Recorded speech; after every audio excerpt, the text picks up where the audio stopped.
What of the Temple of Eternal Love, you say? Have you heard anything of that? Pyria looks up from her work. Do not even think of that dreaded place. My friends are going there, you say. Might be there already. Then your friends are devils, says Pyria. Only evil is distracted to that place, and it is foul even in times of peace. I cannot imagine what it is now that the gate of the abyss are open. Why the Duke did not raise that foul structure, I do not know. I would go to the temple, says Adele grimly. Remember Mervyn said that there were reports of all manners of horror converging there, says Pyria sharply. What difference does it make? Adele hisses. Those dogs took my ears. I shall make them pay. They will pay you with your other ear, your tongue and eyes as well, says Pyria. I shall be a joke to my kin, an elf with 1 ear. Welcome to the guild then, says Pyria. As a half-blood, I've always been a joke to your kin. Alone or not, that is where I aim to go, you say. I will not abandon my friends. Really? They're not even your friends. What is wrong with you? Agra laughs. Your friendship only cuts one way. Those witches know Lestrel, not you. Despite her tone, you feel a warmth from her. She will not try to hinder your plan. Pyria shakes her head with a faint smile. That temple is in the High Town district of the Inner Ring. If you can get that far, best you veer onto the castle and you aid the defense of what good people are still alive. You can veer onto the castle, you say. I shall escort you as far as I can, and I'll take my leave. I am with you, says Adele. Maybe then I can die with some dignity. You will not, says Pyria as she ties a final wound around her arm. As your wife, I forbid this. Wife cannot forbid anything, especially a man. A wife who beds another man. He turns from her and points at you. And then, as though the gods do not mock me enough, that same man saves my life. How can I live with such shame? You will live, says Pyria, squeezing his bandaged arm, making him wince. Time you will forget. I would have just laughed. With the fucking, this is a ridiculous scene. I can see that she cares for him, but it's still fucking funny. And in time you will forget.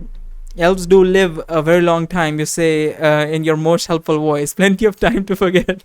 You, he says, his face turning red. Again, you wave yourself in front of my wife. You'll cut it off. Putting up your hands, you say, do not get any murderous ideas or speak of removing my parts. I did save your life. Yes, you forget. I consider us even on our score. Pyria turns from Adele and brings her paste over to you. Her eyes rove over your body, presumably looking at your wounds. Yet her eyes do linger down there for a moment, longer than seems necessary for a healer. You saved my life as well, she whispers. Mustering your willpower, you restrain yourself from bouncing your eyebrows at the half-elf. Even first you fornicate with my woman, then you rob me, says Adele. Saving a life makes up for infinite slights, you say, and in my defense, I was new in town. You were new in town? That is your defense? His face turns even redder. Here, you say, unslinging the bow on your back and the quiver, you hold the items out to him.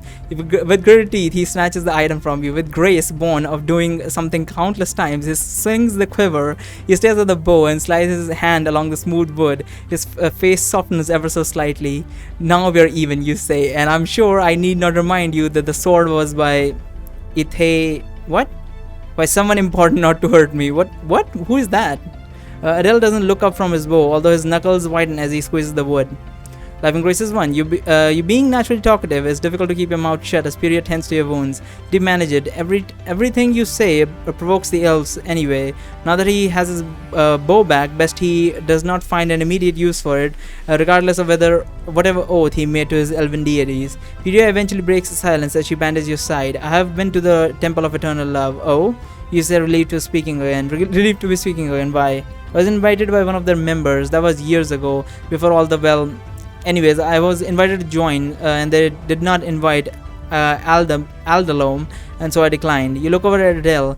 His face is red and tense with what must be simmering rage. You want to say to him, well, I can't imagine why they didn't want you. Stop yourself.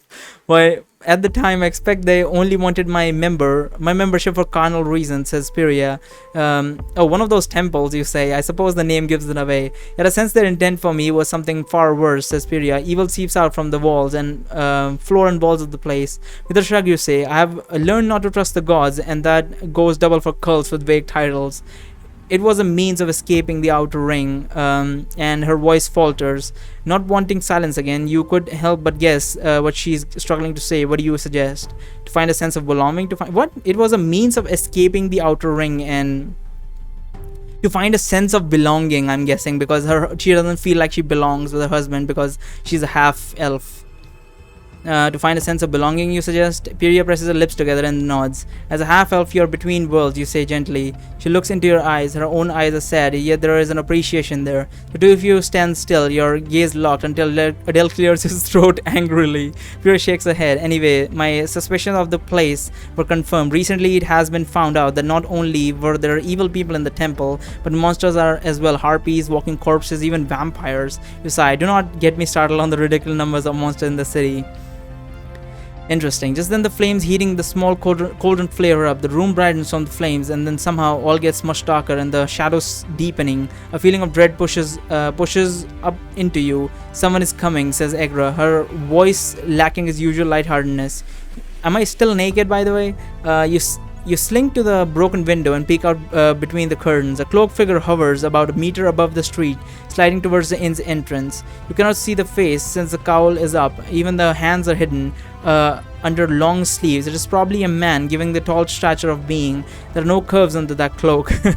Your hand is on the hilt of your sword. Your weapon vibrates, evidently sensing the new enemy even from a distance. You know if you draw it from the scabbard, the light from your blade would blaze brightly and give you away. Sorcerer, says Asperia beside you in whisper.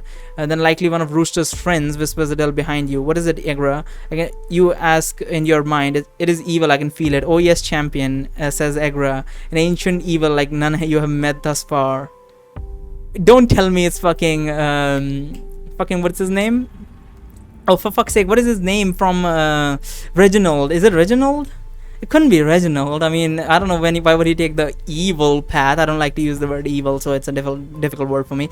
But yeah, I almost got Survivor with nice teeth. Holy shit, I got 490. I did very trash on that fucking chapter. Anyway, that was fun. I'm happy that this did not just end up with me ending up straight in the temple. I think I made some good choices, like jumping off the dragon and all that.